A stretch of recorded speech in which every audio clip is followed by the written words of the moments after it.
전쟁 없는 세상을 꿈꾸기에 전쟁을 연구합니다. 안녕하세요. 뉴스 멘터리 전쟁과 사람 허준입니다. 안녕하세요. 윤지연입니다. 오늘은 특별히 인천 상륙작전 기념관에서 이렇게 인사를 드리는데요. 특별한 곳에서는 특별한 사람과 또 함께 해야겠죠. 오늘 함께 해주실 두 분, 이명환 소장님, 방종관 센터장님 나와주셨습니다. 안녕하세요. 안녕하세요.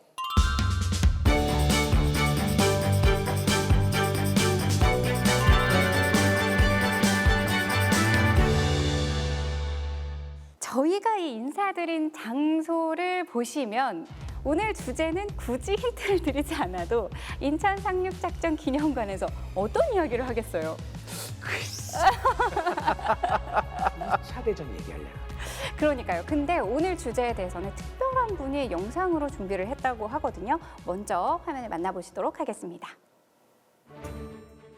이번에 전쟁과 사람에서 다룰 주제는 바로 인천 상륙작전입니다.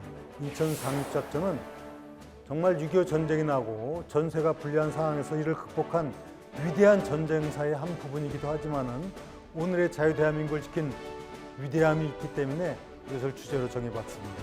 6.25 전쟁이 발발하고 얼마 되지 않아서 대한민국은 풍전등화의 위기를 맞습니다. 낙동강 전선을 방어해야 되는 이런 다급한 상황에서 이 전세를 반전시킨 작전이 바로 인천 상륙작전입니다. 즉 당시에 조수간만의 차이가 큰 인천을 통해서 상륙작전을 감행한다는 것은 성공할 확률이 대단히 낮다. 5,000분의 1밖에 안 된다 하는 이 불확실한 속에서 메가다 장군이 이끄는 인천 상륙작전이 성공을 함으로써 오늘의 자유 대한민국을 지키는 위대한 전쟁사가 바로 인천 상륙작전이다. 즉 인천 상륙작전이 갖는 대한민국 역사에서 어떤 의미가 있고 또 이 의미를 제대로 살리기 위한 재조명을 통해서 우리가 앞으로 어떻게 또 앞으로 나아갈 것인가 하는 것을 생각해보는 의미 있는 주제가 될 것 같습니다. 자, 먼저 6.25가 발발한 이후 전황부터 한번 살펴보면 좋을 것 같다라는 생각이 드는데요. 북한군이 압도적인 전력으로 밀고 내려오던 상황이었죠. 압도적인 전력으로 밀고 내려오다가 끝난 상황이었죠. 네. 그래서 당시 인천 상륙작전 직전에 북한군 상황은 2개 군단 13개 사단이 있었는데요. 실제 병력이 7만 명이었습니다. 그러니까 완편 병력의 30%밖에 안 됐어요. 그러니까 보통은 정규군에서 30%를 손실하면 전투불능이라고 그러거든요. 30% 손실이 아니라 30%만 남아 있었습니다. 괴멸의 괴멸 수준이었죠. 반면에 연합군은 계속 보강이 돼서 국군이 7만 3천 명, 유엔군이 7만 4천 명, 총 10개 사단에 1개 여단 합쳐서 14만 7천 명이었습니다. 화력은 무려 6대 1이었고요. 제공권은 뭐 그냥 없는 거와 마찬가지였고. 이렇게 말하면 오해가 되려나? 제공권은 그냥 100대 빵인가? 뭐 그렇게 됩니다.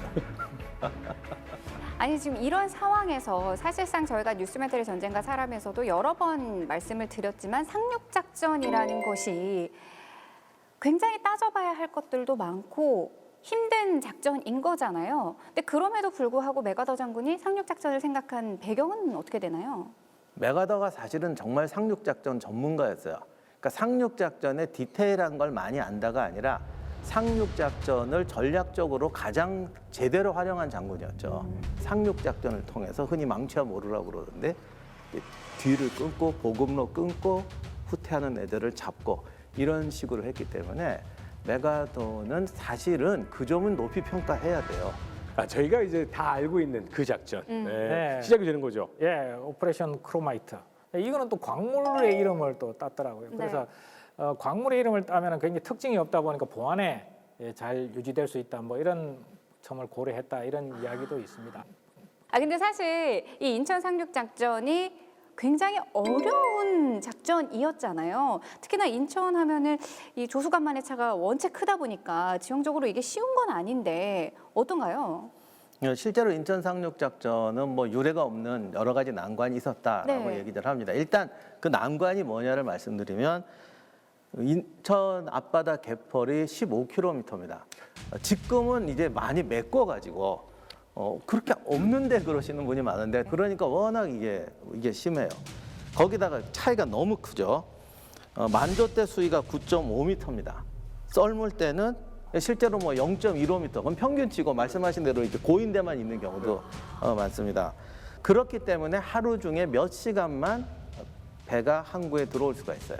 그래서 고저차가 그 대사리 때에는 900 이상이 나와요. 900 이상, 그러니까 9m 이상의 차이가 하루 안에 난다는 거예요. 네, 엄청난 거죠. 그러다 보니까 이걸 항구로 쓰려니까 방파제를 만들어 놨거든요. 그러니까 방파제로 가로막혀 있습니다. 그리고 밀물하고 썰물을 써야 되니까 주간에만 상륙할 수가 있어요. 여기서 이제 심각한 문제가 있는데 밀물이 가장 높을 때 상륙해야 그나마 어떻게 한 2시간이라도 저반을 지켜서 군대를 풀 수가 있어요. 네네. 이게 뭐가 문제냐? 이게 한 달에 한두 번밖에 없어요.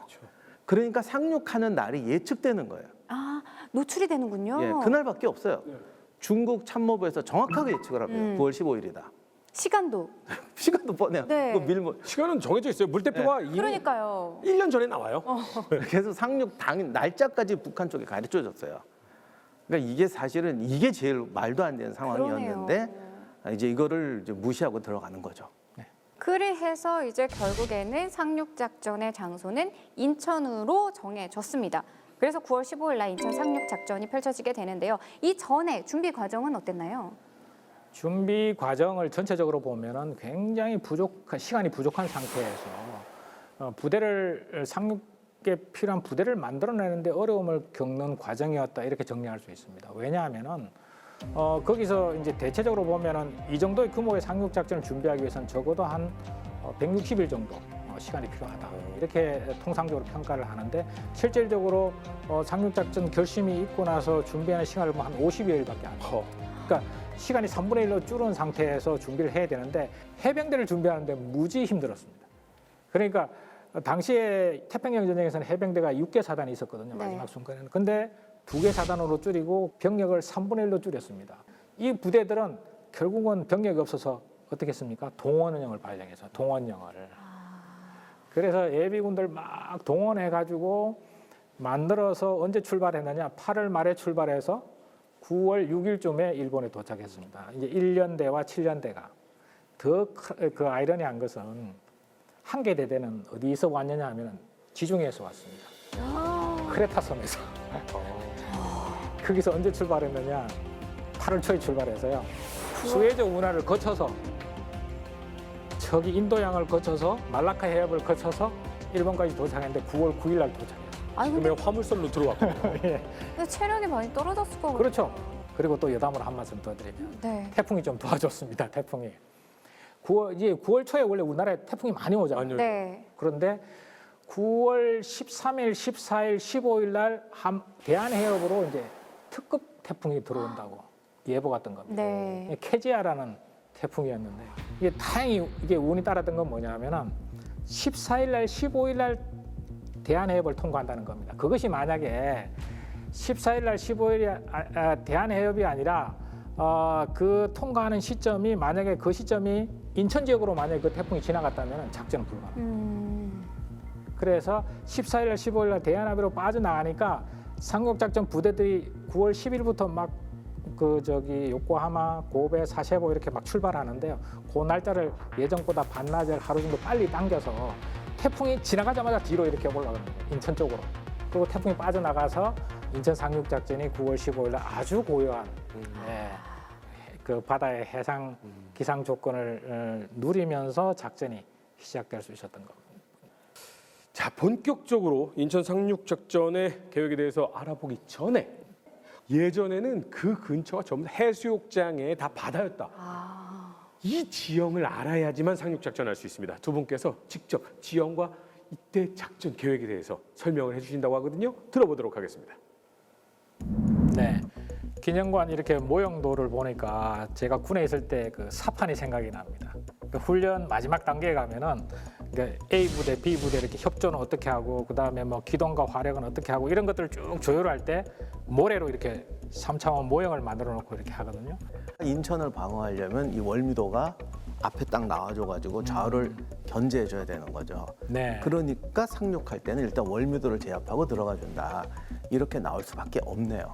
그렇습니다. 그리고 이제 9월 15일 날 작전 계획을 보면은 1단계와 이렇게 2단계로 나눠지는데 1단계는 이제 아침 만조 시기에 맞춘 거죠. 5시 45분부터 6시 15분까지 30분간 이제 함포 사격이 진행되고 함정에서 로켓포까지 이렇게 쫙 사격을 한 다음에 6시 15분부터 30분 콜세어기들 저기 공중에 떠 있지 않습니까? 콜세어기들이 이제 월미도를 집중적으로 네팜탄 이렇게 타격을 하고 그러고 상륙 추정들이 탁 들어가는 거죠. 이게 이제 1단계입니다. 보니까 2단계는 이제 저녁 만조 시간에 진행되는데 저녁 만조 시간은 7시 19분이었습니다.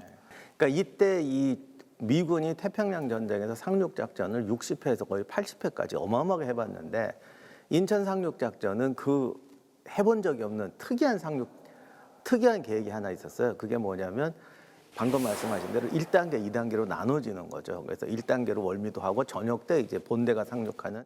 네, 9월 15일 아침 만조 시기를 기준으로 해서 1단계 작전이 이제 월미도를 대상으로 전개됐지 않습니까? 2단계 작전은 결국 이제 레드비치와 블루비치를 대상으로 해서 9월 15일 저녁 만조 시간을 기준으로 해서 작전이 전개가 되는 걸로 계획이 됐습니다. 그래서 저녁 만조 시간을 확인해 봤더니 저녁 7시 19분이라는 거죠. 그러면 7시 19분에 돌격 부대가 들어갔느냐? 그렇지 않습니다. 거의 1시간 반 이전에 들어갔더라고요. 왜 그러느냐? LST라고 이제 대형 상륙함들이 해안에 대기 위해서는 적어도 1시간 반 전에 거지가 확보가 돼야 되기 때문에 5시 반에 이제 돌격 부대들이 레드비치와 블루비치에 돌격해서 들어가는 게 이제 9월 15일 2단계 작전이었습니다. 한 가지만 더 참고로 말씀드리면은 상륙 작전은 원래 해안 교두보를 확보하는 게 성공 조건이지 않습니까? 그런데 해안 교두보는 과연 무엇을 기준으로 설정하느냐? 일단 이 해병 1사단 전체적으로 부대가 들어갈 수 있는 수용 공간이 있어야 되고요. 그다음에 그 수용 공간에서 가장 중요한 이 해안 지역의 북한군 포병으로부터 보호가 돼야 됩니다. 그 당시에 북한군이 76mm 포를 해안포로 사용하고 있었기 때문에 사거리를 제가 확인해 봤더니 한 13km 정도 됩니다. 그래서 포병 진지 위치 정도를 고려하면 적어도 한 10km 정도는 확보해야 된다. 지금으로 이야기하면 이제 청라지구 남쪽하고 부천과 인천의 그 경계선 있지 않습니까? 그쪽하고 밑에 이제 연수구 이쪽까지 포함한 지역이 전체적으로 해안 교두보고 그것이 9월 17일 날 해병 1사단이 전체적으로 점령한 지역이다. 그렇게 됨으로써 실질적인 상륙 작전은 성공적으로 마무리됐다. 이렇게 설명할 수 있을 것 같습니다. 자, 이제 미국의 자랑. 쏟아 부어 놓고 들어가지 않습니까, 보통? 얼마나 쏟아 붓고 들어갑니까? 네, 이게 인천 상륙작전에 상륙부대와 같이 들어가는 화력이 있고 상륙부대가 들어가기 전에 미리 이제 타격하는 이제 화력이 있습니다. 그게 전체적으로 보면은 9월 10일부터 이제 타격이 들어가는데 제일 먼저 들어가는 게 항공전력입니다. 10일, 11일, 12일, 13일 이렇게 이제 항공전력이 쭉 월미도, 인천, 뭐 서울 지역까지 막 타격을 하는데 9월 13일이 되면 드디어 이제 순양함, 구축함들이 들어갑니다. 들어가서 뭐 5인치, 6인치, 8인치 포로 빵빵 때려주죠. 그리고 이제 상륙작전 당일이 딱 되면은 아침에 9월 15일 날 05시 45분부터 06시 15분 사이 30분간 집중적으로 순양함, 구축함들이 한 포로 사격을 하고 마지막 순간에 4.5인치 다란장 로켓이 있지 않습니까? 함정에서 쏘는 로켓포들이 쫙 가서 월미도를 타격하고 마지막으로 이제 상륙부대가 6시 30분에 들어가기 전에 15분간 간격이 있지 않습니까? 6시 15분부터 30분 사이에 드디어 이제 콜세어기들이 쫙 들어가서 네팜탄으로 두드리면서 06시 28분이라고 이야기하기도 하는데 어쨌든 이제 시간상으로는 06시 30분에 상륙부대가 첫 번째 1단계 월미도로 딱 해안가에 들어갑니다. 앞서서 계속 말씀해 주시지만 이제 월미도를 장악하는 게 첫 목표인데 예. 그럼 해병대가 제일 먼저 딱 나가는 건가요? 네, 원래 이 작전은 해병대가 주고 또 육군은 좀 죄송하지만 끝난 다음에 진격도 해병대가 하고 김포 쪽으로 육군은 저기 옆을 막아주는 역할이었습니다. 자, 이렇게 그러면 월미도 상륙이 시작이 됐습니다. 네. 월미도 상륙작전은 해병 5연대 3대대가 들어갔는데요. 예상했는 것보다는 생각보다 간단하게 끝났습니다. 저 상륙 주정이 도착해서 고지가 한 100고지 정도 되거든요. 월미도 올라갔는데 실질적으로 월미도에 고지를 점령한 것은 깃발을 꽂은 것은 거의 한 30분에서 1시간 내에 꽂았고 그쪽 지역을 8시 정도에는 이미 점령을 했습니다. 네. 그리고 방파제를 따라서 쭉 연결된 게 소월미도가 있거든요. 그것도 10시경이면 이미 점령이 됐습니다. 그래서 뭐 여담입니다만은 마운트 맥킨리 기함에서 메가더 장군이 만면에 웃음을 지으면서 이렇게 웃음을 짓는 사진 있지 않습니까? 네. 그게 사진 촬영 시간이 6시 55분이었습니다. 그 이야기는 뭐냐면은 30분 딱 전투해 보니까 이거는 이길 수 있겠다. 이거는 100% 작전에 성공할 수 있다는 직감을 느낀 거죠. 그래서 메가더 장군이 당시에 딱 6시 55분에 들어간 지 25분밖에 안 됐는데 월미도에 들어간 지 다 끝났군. 커피 가져와라. 딱 이랬다는 거예요. 커피나 한잔 합시다. 딱 이랬더라고요. 예. 그리고 조금 후에 그런 전문을 보내죠. 네. 해군과 해병이 오늘처럼 찬란히 빛난 날은 없었다. 그렇습니다. 근데 이 과정에서도 사실은 뭐 미 해병의 영웅이 탄생을 했고 네. 희생자도 있긴 있었죠. 네. 피해는 굉장히 경미했습니다. 전사자가 한 명도 없었습니다. 없었어요? 이 작전이 초기에 우려했던 것보다 훨씬 더 피해도 적었고 성공적인 작전으로 시작됐다 이렇게 볼 수 있는 거죠. 성공하기 전까지는 모두가 반대했던 작전. 그렇습니다. 이 작전을 성공시킨 것만으로도 대단한데 성공한 게 아니라 아군의 10만 명 이상의 이 희생자를 낼 수 있었던 작전을 이 정말 경미한 희생자로서 성공시켰던 훌륭한 상륙 작전이었다. 여지껏 여기까지는 너무너무 훌륭한 작전이었다라고 평가할 수가 있습니다. 자, 이렇게 해서 월미도로서 시작된 인천 상륙 작전 이후에 어떤 과정을 통해서 성공할 수 있을까요? 다음 시간에 계속해서 이어보도록 하겠습니다. 오늘 너무 재밌었습니다. 수고 많으셨습니다. 다음 이야기 1950년 9월 15일 인천 상륙작전의 시작을 알린 미 해병대는 1단계로 월미도를 점령하는 데 성공한다. 이후 미 해병대는 본대가 적색, 청색 해안으로 돌격하면서 인천 상륙작전 2단계를 시작한다. 한편 북한군 사령부는 뒤늦게 전차 부대를 보내며 유엔군을 막아서려 하지만 이를 간파한 미 해병대는 북한군 전차 부대를 사냥하기 위해 야간 매복에 나서게 되는데 6.25 전쟁 중 가장 빛나는 승리로 기록된 인천 상륙작전에서는 어떤 일들이 벌어졌나? 역사상 최고의 반격 인천 상륙작전 2부 많은 시청 바랍니다.